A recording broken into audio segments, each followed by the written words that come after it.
Looks like everyone is ready. All right, it's my understanding, well, first of all, Mr. Wassmer will go first, and then we have a slew of attorneys over here. And I understand one guy wants to do 5 minutes, another guy wants to do 5, another guy wants to do 10. That equals 20.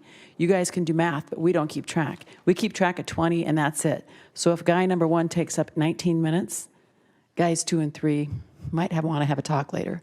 So you guys keep track of the time. You get a full 20. You decide how to volley. Okay. You bet. We're not new at this rodeo. Mr. Wassmer, you may begin. Thank you, Your Honor. May it please the court, counsel.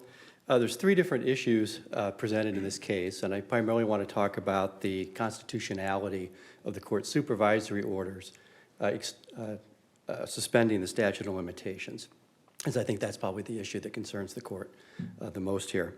The district court held that this court's supervisory orders were unconstitutional on separation of powers grounds. This court has fairly recently addressed that issue on another aspect of the supervisory orders in State versus Basquin, where this court held that the portion of the supervisory order allowing written guilty pleas to felony charges did not violate due process or separation of powers. So I think that's an important case that the court's going to have to consider here, that was decided after the briefs and after the district court's decision. We didn't suspend a statute. There wasn't a legislative enactment at odds with what we allowed to do for COVID there. Basquin dealt with a different aspect of the supervisory orders, and I think the court probably has to look at each aspect independently. But Basquin does have some, I think, general principles that could be applicable here that the court should consider.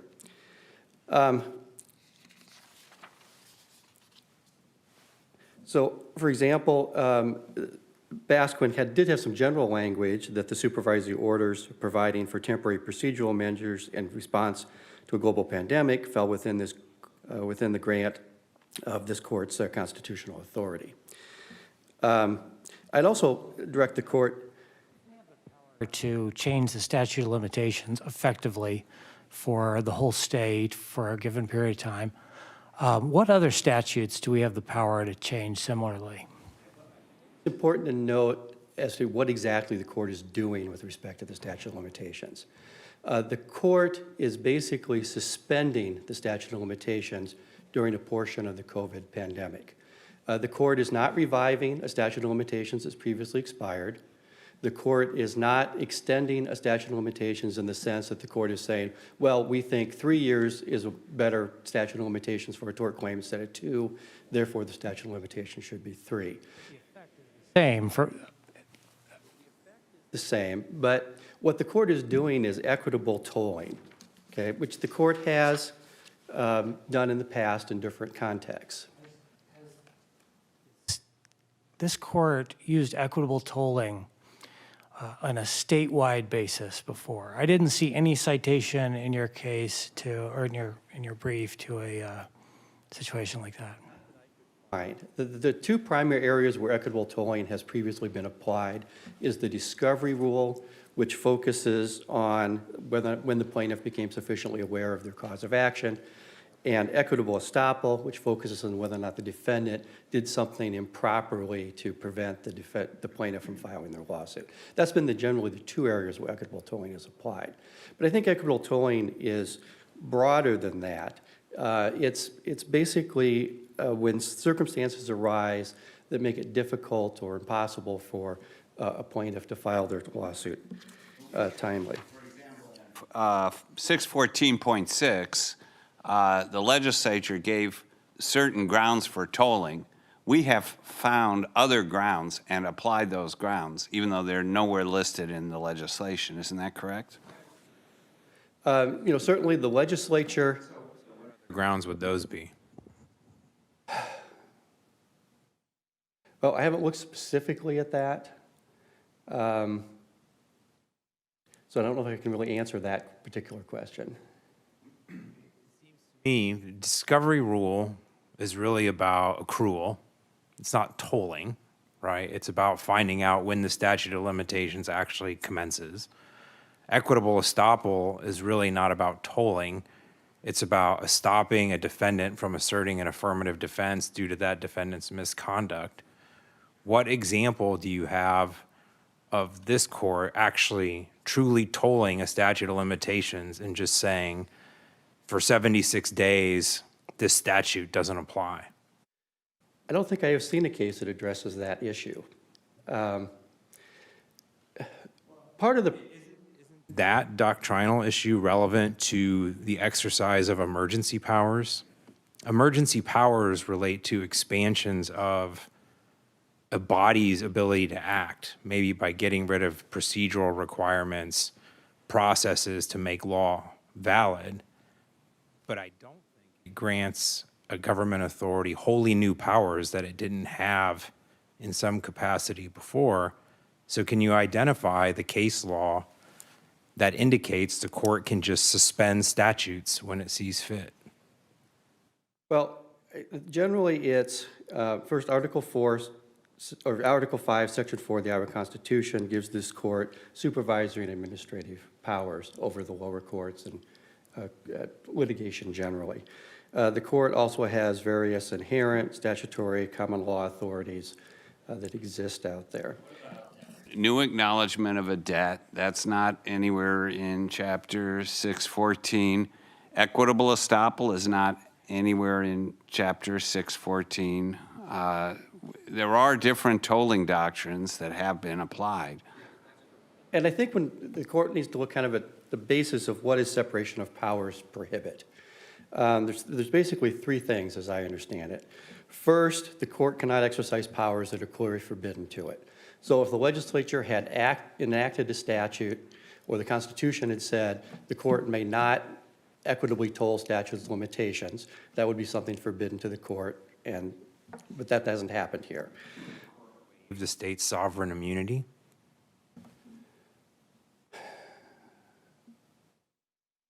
I have not thought about that particular issue either. Has a separate statute of limitations for claims against the state under the Iowa Tort Claims Act. Is it within this court's authority to extend the period of liability for the state of Iowa? Well, basically what the court is doing in its supervisory orders is reacting to a global pandemic here.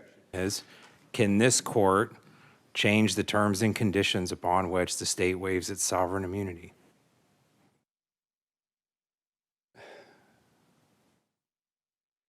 I have not looked at that particular issue, so I don't know that I can answer that particular question. Other courts have done in response to COVID as far as suspending or tolling statutes of limitations. Courts did enter similar supervisory orders tolling statutes of limitations. I have not been able to find any cases where there's been a challenge to that. So you're not aware of the Murphy case from Maryland? I think one of your opponents had identified Murphy as originally it was in federal court, and they certified the question to the Maryland court, and the Maryland court recently responded. So are you aware of that case? And I think one of the bases of the Maryland court, they did say upheld the supervisory order and said that it was, and as I recall at least, that it was an act of, it was an area where the branches of government kind of shared authority. And so what is your response to that, assuming that, that's what Maryland was relying on at least? Is this an area where the legislative and the judicial branches share authority? Yes. The legislature generally prescribes statute of limitations, for example, the 2-year statute of limitations in a tort case. But this court can do the equitable considerations of extending or suspending that statute of limitations, that's within this court's powers. There's no statute that prohibits the court from doing it. The Constitution does not prohibit the court from doing it. I'd also like to, When we talk about equitable powers, aren't they always being exercised in individual cases based on individual circumstances? Isn't that really at the core of the judicial function of deciding particular cases? the case or controversy argument that the appellees have raised here. But here, I think it's an exercise of the court's supervisory power over the courts generally. And the court, back when the COVID supervisory orders were entered, had to kind of make a choice on the statute of limitations. You know, and the court chose to equitably toll the statute of limitations statewide, which would provide guidance, certainty, and uniformity for all the lower courts and attorneys. The alternative would have been to have this issue decided on a case-by-case basis. And that could have led to uncertainty, possibly inconsistent results. Field, if somebody files a proposed class action and a class is not certified, that tolls the statute of limitations, doesn't it, for anybody who might be in the class? We don't wait for each individual person to file a case and argue whether they relied on the class action, right? Class action, because the class action then affects the rights of each person who is a member of that class. Order, the court relied on two things. It relied partly on the administrative authority of the court over to supervise other courts, and it relied partly on its rulemaking authority. There were two independent grounds. One can argue maybe the second ground, our Constitution is worded different, but we clearly have administrative and supervisory authority over our courts, don't we? Certainly does. I'd also like to. Another issue related to Section 147, 140, and whether or not the dismissal was proper. Let's assume that we conclude the court does have some sort of authority to suspend statutes given unusual circumstances. Wouldn't that also support maybe an argument that under these facts and circumstances, 147, 140 shouldn't be applied strictly here because of COVID, kind of the same rationales for extending the statute of limitations would also maybe dictate non-enforcement of 147, 140 here? Potentially an argument. The cleaner road on 147.140 is to apply the principles of Vennard versus Winter that this court decided back in 1994. I wanted to make just a couple of quick other points on the 147, 140. The ref, Mr. Hoff, asked in his brief that we could affirm the district court with respect to him on the 147, 140. That issue was raised below but not ruled on, and you didn't file a reply brief, so I'm not sure what your response is to that. actually did rule on his motion, finding he's not a healthcare professional within the meaning of 147, 140, which I agree with. He's not a licensed healthcare professional. He's trained to recognize the signs and symptoms of concussions or brain injuries, but he is not licensed to diagnose, evaluate, treat. 280.13C is strictly limited, or 147, 140, I'm sorry, is strictly limited. It also talks about any other person or entity who is certified, which I believe he is, by the law of the state to administer health care in the ordinary course. So would evaluating for concussion be administering health care? He's not administering health care. He's basically, what his job is to, if he observes signs and symptoms of a concussion or other brain injury, he is to... Right, he was given health care or training by healthcare providers how to observe and how to recognize, right? What his job is then is to stop the match and turn that wrestler over to the licensed healthcare professional, the athletic trainer who's there for further evaluation, treatment if necessary, and then a clearance to return to the match. So he is not providing health care in the sense that I think that healthcare provider is meant. If I go to my doctor today and my doctor fails to observe signs, symptoms, and behaviors consistent with concussion or brain injury, that'd be malpractice on their part because they would have failed to do their job, failed to do to administer health care in that instance. Licensed healthcare provider, I hope.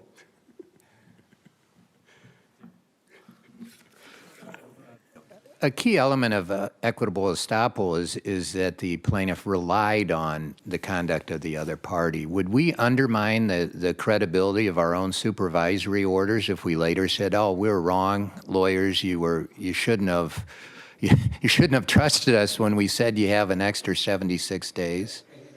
What I've been trying to get here to, there's a reliance interest that the court has to consider here when applying any equitable principles. Administrative order in this case? I was hired to do the appeal. I did not handle the underlying thing, so. League rely on But that. specific evidence. Basically, the evidence in the record is the petition itself, and then just the timing issues. There was a hearing that was not reported on the motions to dismiss. I don't know if this topic was discussed there or not. Argue against reliance. Looks like there was a Nebraska suit filed on December 7th, which was the actual last day of the 2-year period, which suggests there was some knowledge of what the 2-year period might have been. And then this suit is only filed like 4 days later. Should we evaluate that? I think the question there is, does the court look at reliance in the facts of this particular case or generally, because this court's opinion in this case is going to apply to all cases where a petition was filed after the statute of limitations, but within the suspended period of that 76 days. So I think the court has to look at that attorneys generally around the state did rely on this court's orders, and that those attorneys should not be required to determine that this court entered an unconstitutional order, and therefore this court's order should be ignored. That the attorneys are entitled to rely upon that.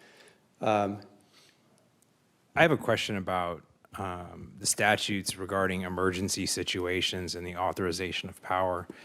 So Chapter 29C creates kind of a framework of additional powers that different government officials have during states of emergency. 29C4 gives the Supreme Court additional powers related to public disorder emergencies, but there's nothing that gives the court additional power with respect to public health emergencies. What can we infer from that, if anything?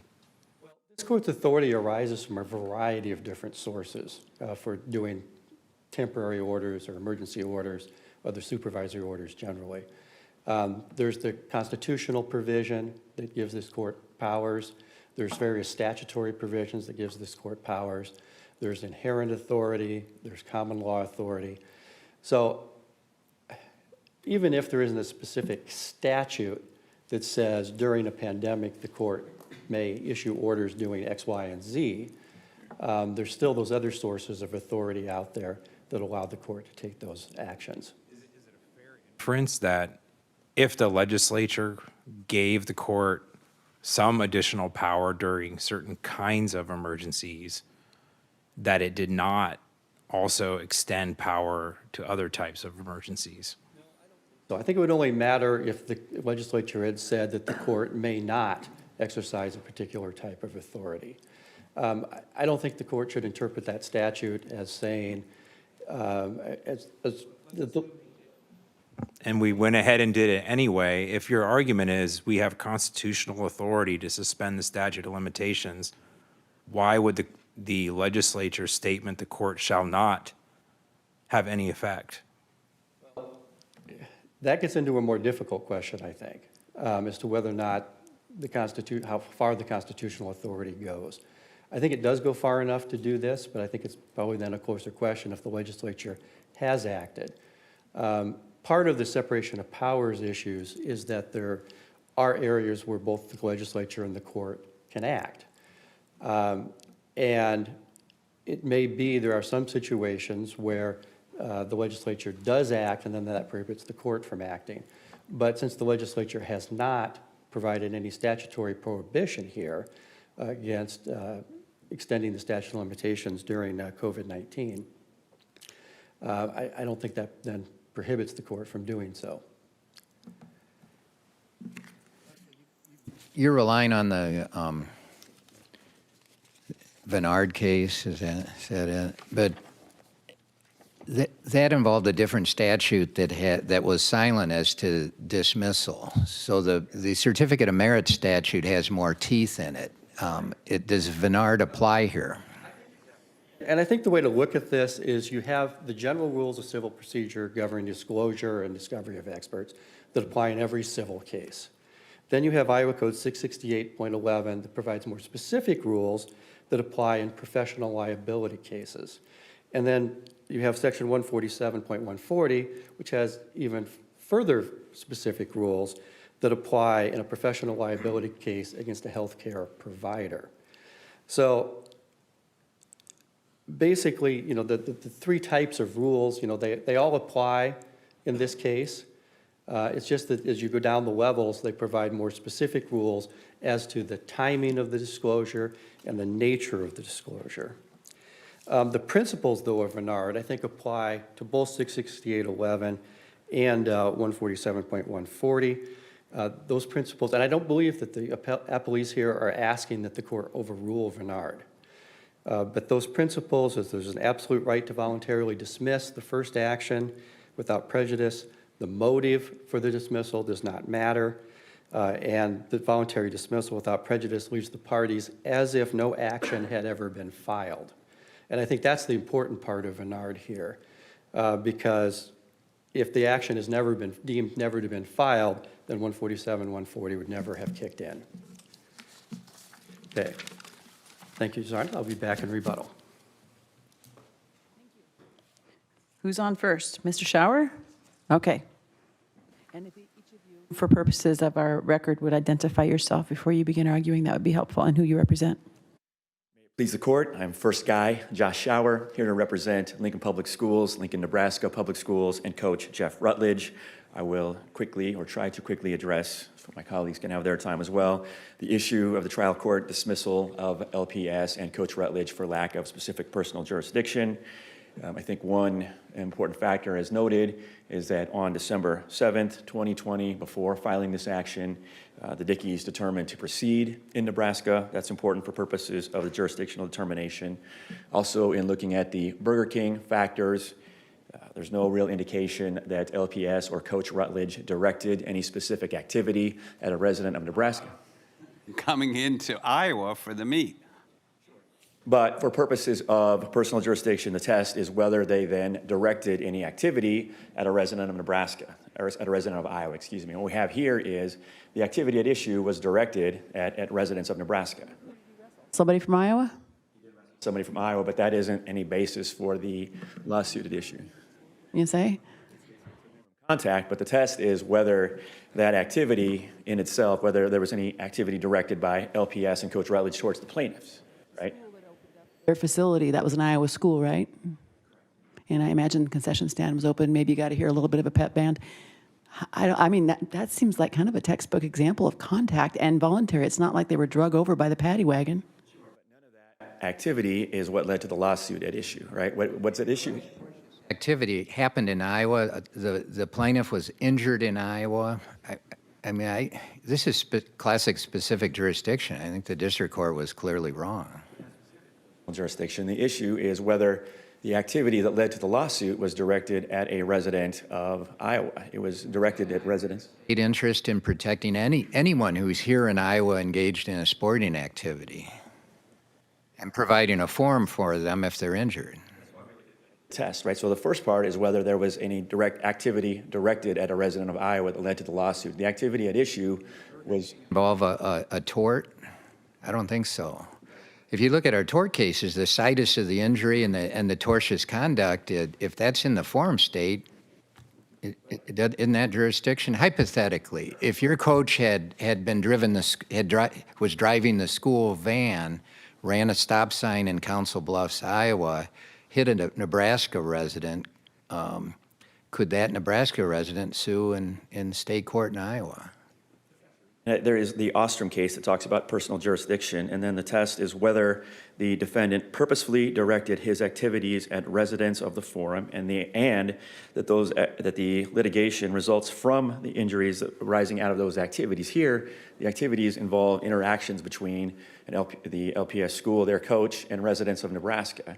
The other factors here aren't as in play as the fact that what we have is an issue between Nebraska resident and a Nebraska school district and its coach. There was no activity of LPS that was directed for purposes of this lawsuit at a Iowa resident. The activities, the reason we have the complaint or the petition at issue is because of the activities that they allege that LPS and Coach Rutledge directed toward a resident of Nebraska. They filed suit in Nebraska. Have any responsibility towards anyone other than his own students from Nebraska?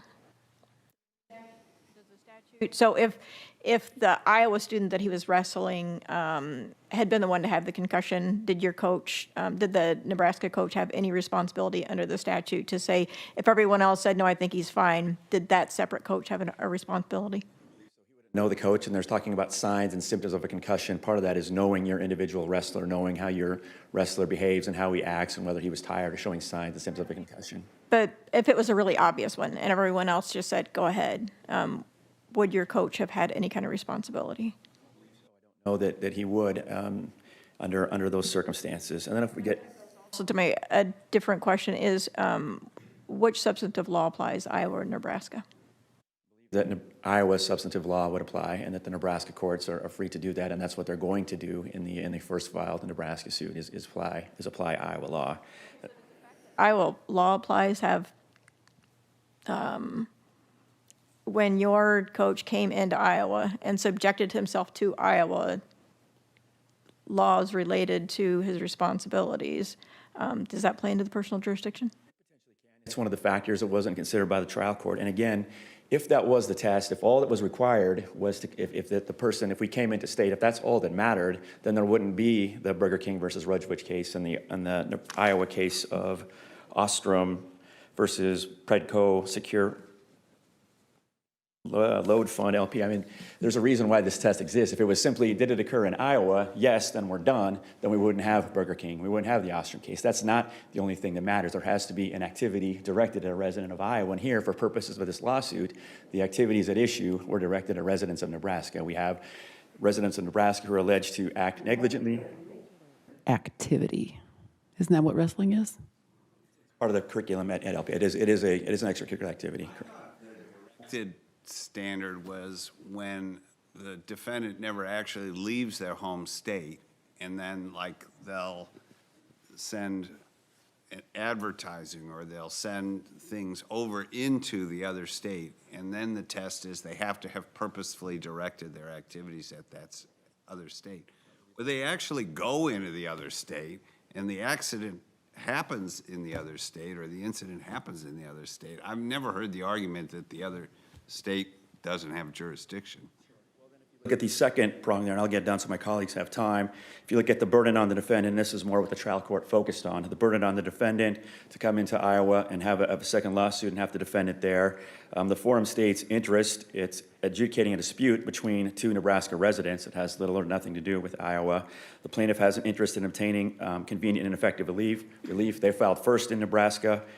They believe that can be done fairly there. We have the interstate system, their concern there, and the shared interest of the state. We've got a Nebraska political subdivision that can have, in the first filed suit, have the Nebraska courts apply Iowa law and direct that and address that towards a political subdivision of the state of Nebraska.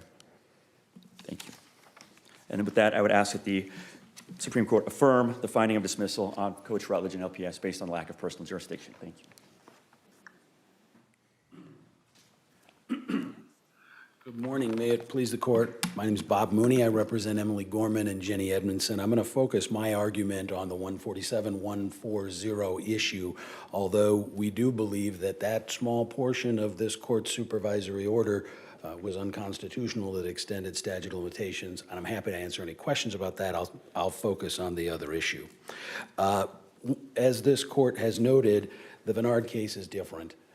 And there are two cases that are more recent than our briefing that I'd like to point out. First is Struck versus Mercy Health Services, which this court decided in April of 2022, which has some very important language. There, the plaintiff tried to recast their pled professional negligence case as a general negligence case on appeal to save themselves from a 147-140 dismissal.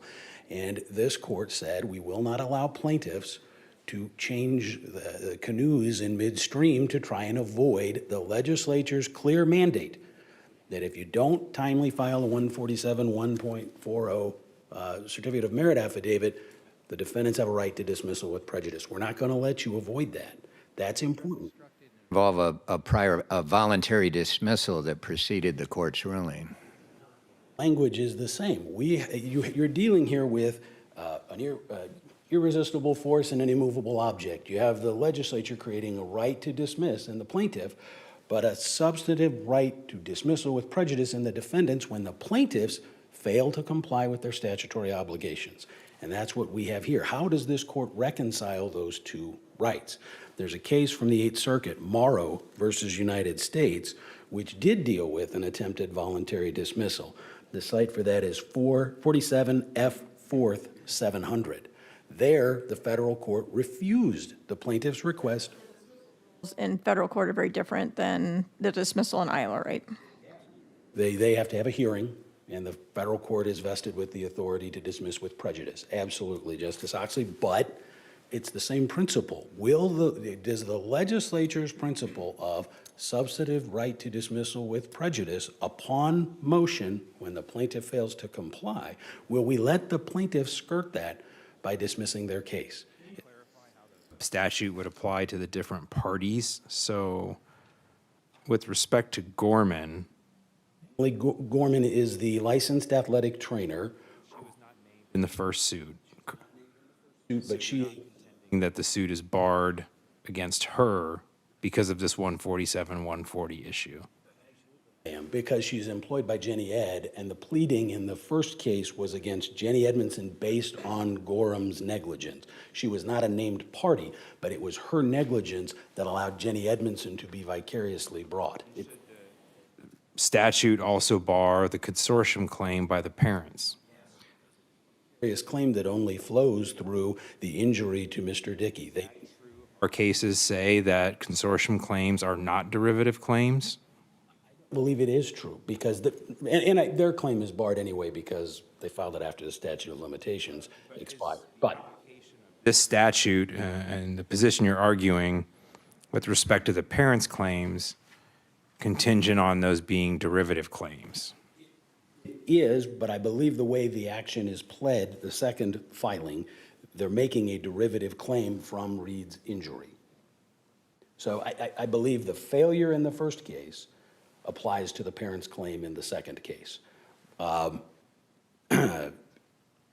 It's an issue of first impression. I don't believe the Vennard case applies because the legislature made clear in 147-140 it intended a stricter penalty.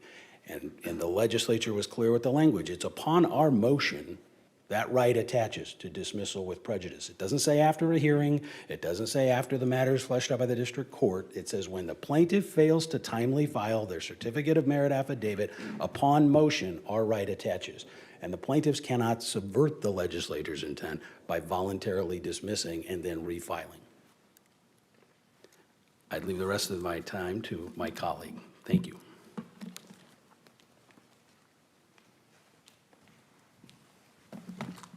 May it please the court.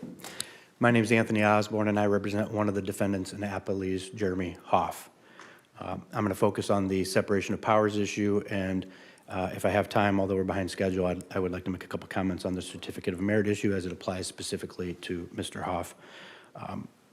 In terms of whether this court had authority to toll the civil statutes of limitations through its supervisory orders during COVID, the answer is clearly no, as both the We said that with the authority to issue temporary procedural measures during COVID, and we have characterized the statute of limitations as procedural rather than substantive in cases like Harris.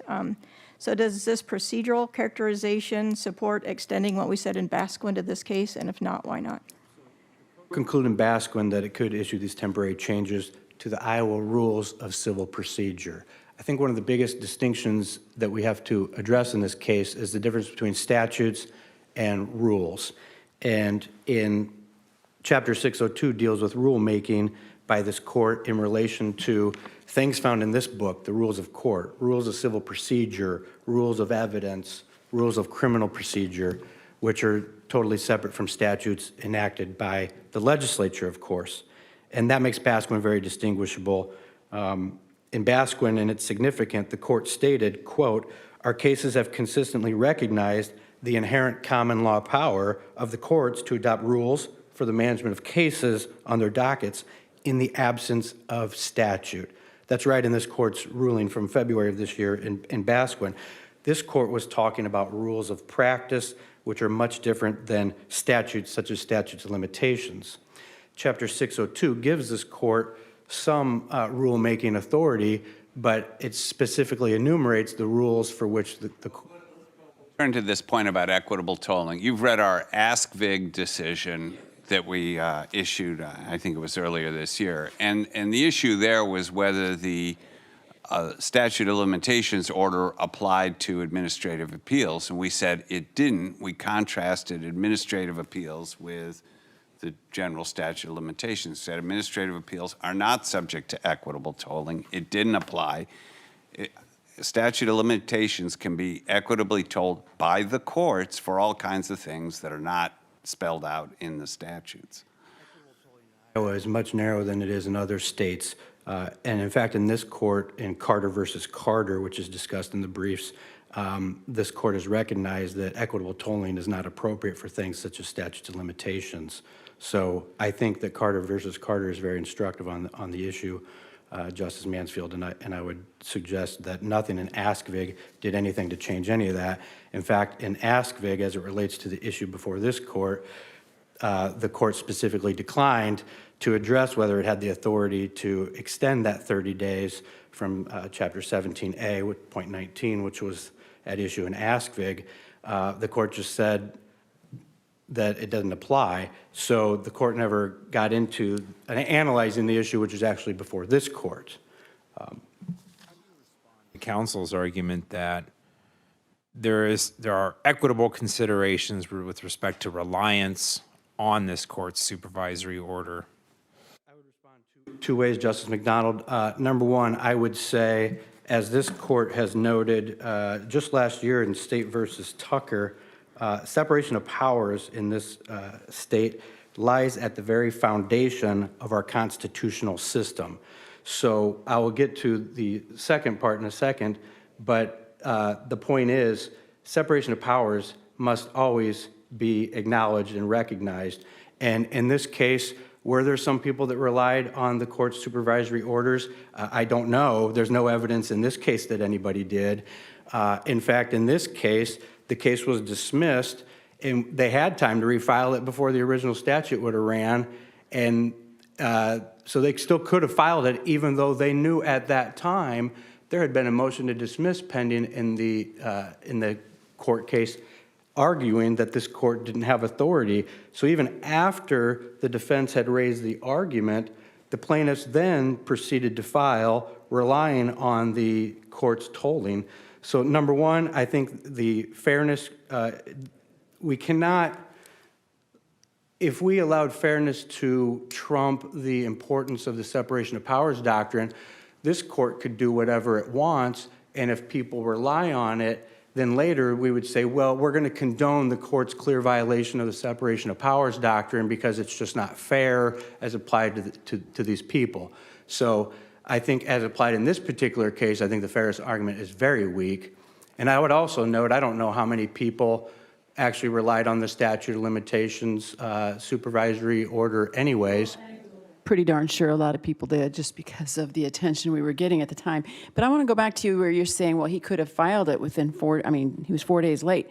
Isn't that the whole purpose of our supervisory order, is that we gave a definitive, I think it was 76 or 73 days, 76 days, absolute, and we didn't say, and we have to know the reason why you did it. I mean, it was an absolute 76 days. So I think it's kind of unfair to say that they could have filed it sooner. That's true of anybody who took advantage of the 76 days, isn't it? Sure, but as applied in this case, I think it's very clear that the plaintiffs were on notice of this argument, and yet they still threw caution to the wind. Our orders, though, not that notice be given. Notice is easy to give. I could sit in my office and do EDMS and shoot you an email, and I can give you notice till the cows come home. But that doesn't mean I can interact with my client. I can't get into the courtroom. Maybe as many litigants as are involved in this case, there are a lot of players, a lot of moving parts. So it wasn't just plain notice. Isn't it the job of being a lawyer, the relationship with your client? Didn't you read through the tea leaves that that's what we were getting at with COVID orders, is how difficult it was for people to conduct business? I'm not questioning the wisdom of this court. This court issued dozens of supervisory orders during COVID, and for the most part, I think that they were all enforceable and valid. But just as it relates to this particular issue, the court overstepped its authority under the separation of powers. And that separation of powers has to trump, like I said a moment ago in response to Justice McDonald, otherwise this court could do whatever it wanted, and if anybody... As Justice Oxley was asking, are we overstepping our separation of powers if we're talking procedure? The case law is clear. Are we within? I said if. That's called hypothetical. If it is procedure, I would still argue that the court didn't follow the rulemaking process, and I don't think, even though the court in Basquin stated that distinguished between temporary and permanent rules, I don't know that there was, I didn't see any clear authority supporting that position of the court. But if the court construed this as a procedure without regard to the case law that talks about carving out the fact that this court cannot amend statutes, but if the court was going to do that, it still would have needed to go through the rulemaking process. The case from Maryland and their discussion, and I just want to, in Thompson, we recognized that there are areas where there's some overlap between, or where we have shared authority. Separation of powers is not each branch in silos. There are areas of shared authority. So, and I think that's one of the things Murphy relied on. Can you address that, please? Yeah, Murphy was very distinguishable because in that case, the highest court of the land, which is actually the Court of Appeals there, actually had the authority to issue emergency orders. In fact,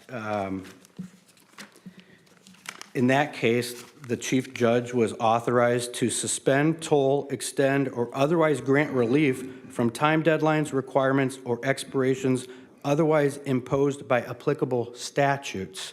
So that's a key distinction. I mean, was that authority given by the legislature or by the executive branch? It was given by the governor. The governor declared a state of emergency, and so the court was authorized to take the action, including The judicial branch to overstep the legislative branch. that was obviously not done in this case. As we know, our legislature did give some expanded powers to our governor during COVID, but it did not give any to this court. The governor's order was authorized by statute granting the governor emergency powers. So the legislative branch and the executive branch had made a determination to suspend, toll, or at least give the court discretion to suspend and toll statutes of limitations. Obviously, neither the executive branch nor the legislative branch gave this court that authority. Significance, if any, is there the fact that the legislature initially was shut down, and then when they returned to session, they did not overrule our supervisory order that gave the extra 76 days. They could have, but they didn't. Arguing that their failure to do something, I don't think that's a strong argument. Obviously, acquiescence can be inferred in different circumstances, and I think it's hard to tell. But what I think is most telling is that our legislature did take the time to give our governor emergency powers, and it did not give any additional powers to this court. And I think that's the key distinction. Supervisory orders probably entered in all 50 states. Can you cite any case in which the court extended or told a statute of limitations and then later determined that that was unconstitutional? I did extensive research on it. There are not a lot of cases out there. We discussed the case from Maryland. Kansas, which was discussed in the appellant's brief, the legislature had passed a bill that gave the Supreme Court authority. California told statutes through their judicial council. Several other states, including Nevada and New York, the governor issued proclamations.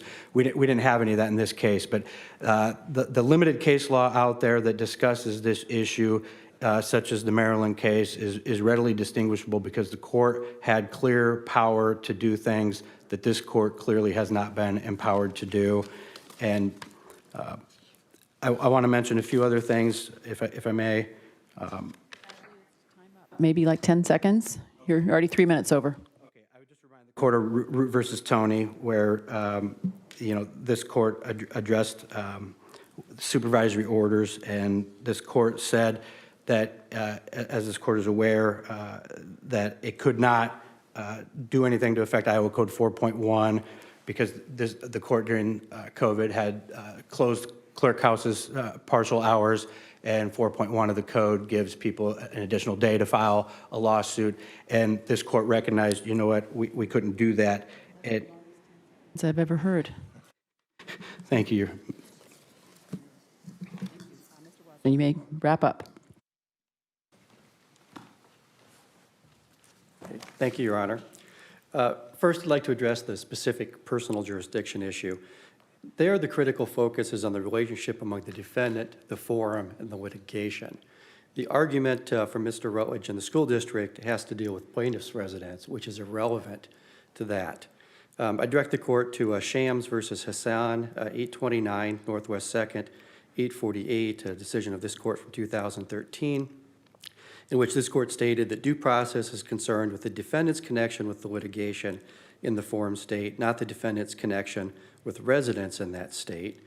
And Shams also states that a single contact with the forum state can be sufficient to satisfy due process concerns where the plaintiff's claim arises out of the contact.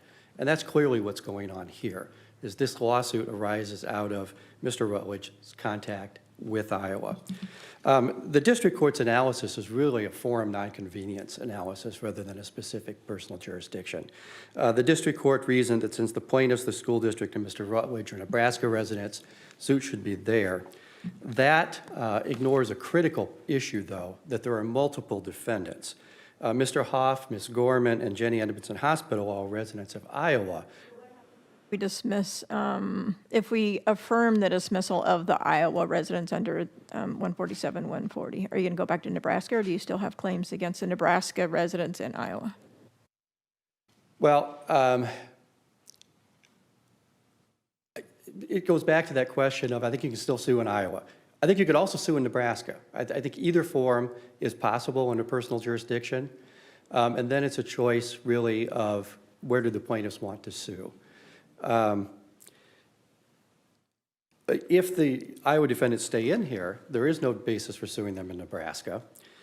And the district court's approach here would require 2 trials, which attendant inefficiencies and all of that. There's also, to the extent that comparative fault would apply, you would not have one forum where a jury could compare the fault of all defendants. On 147.140, Justice McDonald raised an issue that I think is significant, that Ms. Gorman was not a party to the first lawsuit. Now, her employer, Jenny Edmondson Hospital, was on a vicarious liability theory. However, under this court's decision in Dickens versus Associated Anesthesiologists, 700 Northwest 2nd, 122, Iowa, 2000, the injured party has the right to sue the employer with or without suing the employee. And so even if the court finds that 147.140 is violated with respect to Jenny Edmondson, because Jenny Edmondson was a party, that would not preclude suit against Ms. Gorman because she was not a party to the first lawsuit. And in the first lawsuit, there would have not been a requirement with respect to her. A couple of things on the separation of powers issues. I agree that with the Iowa legislature not saying anything about this court's supervisory orders, that can cut different ways. So I don't think that that is really a significant issue here. The legislature gave the governor emergency powers, but did not give that to the legislative branch. Well, I don't know that it really matters that the legislature did not give emergency powers to the court here. The court already had, various powers. Matter. I mean, it seems to me if the General Assembly gets together, they pass this incredibly comprehensive statute regarding emergency powers, one provision of which addresses the Supreme Court, and none of the others do, that seems to me to be a very specific legislative determination about how emergencies should be handled. I think that goes to the question of when the legislature acts in one area, does it intend to act or exclude action in all other areas that might or might not be related? I think for the terms of the court exercising powers, it would only be an issue if the legislature specifically prohibits the court from exercising some power. The court has certain powers that are given to it under the Constitution that the Iowa legislature could not take away. There are other areas where both can act, and I think this is one of those areas where both can act. And so if the legislature did act to provide that statute of limitations may not be told during a pandemic or for other emergency. Just suspend the operation of statutes when it sees fit to do so unless the legislature responds. And then if the legislature responds, that we just say, well, it would be unfair to not enforce our unconstitutional order? Well, I think the part of the reliance issue does go into the equitable considerations here. That may, however, be trumped by separation of powers if the separation of powers argument controls, because that is a constitutional type issue rather than an exercise of this court's authority. Schedule 12 eliminate our ability to consider the fairness or equities of the statute. Specifically, the Constitution, the text provides that the Constitution shall be the supreme law of the state, and any law inconsistent therewith shall be void. We've said in prior cases that this text does not distinguish between legislative, executive, and judicial acts. Doesn't this require, if we think that there's a violation of separation of powers, that the order be held unconstitutional without regard to the equities? And if not, why not? I think that is probably true then. If the supervisory order violates separation of powers, that is the highest level, constitutional, because the Constitution always controls where the Constitution controls. And so, but I don't think that separation of powers is violated here because this is an area that I believe that both the courts and the legislature can act. Otherwise, the court's other case law on equitable tolling or other equitable changes to statutes of limitations would also have no authority here as well. And the court would be overruling all those prior cases that allowed such tolling or other equitable considerations in applying statutes of limitations. I see that my time is up here, so unless the court has further questions. Dickey versus Hoff, Jenny Ed et al. Is hereby submitted, and the court will recess for the morning. Thank you.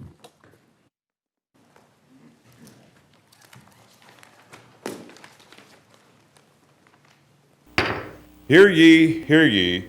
The Honorable Supreme Court of the State of Iowa is now adjourned.